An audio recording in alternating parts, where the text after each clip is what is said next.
কন্যার চিরল বিরল চুল, তাহার কেশে জবা ফুল। কন্যার চিরল বিরল চুল, তাহার কেশে জবা ফুল।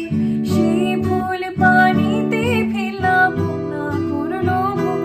কন্যা ভুল করিস না, ও কন্যা ভুল করিস না। আমি ভুল করা কন্যার লগে কথা বলবো না। একটা ছিল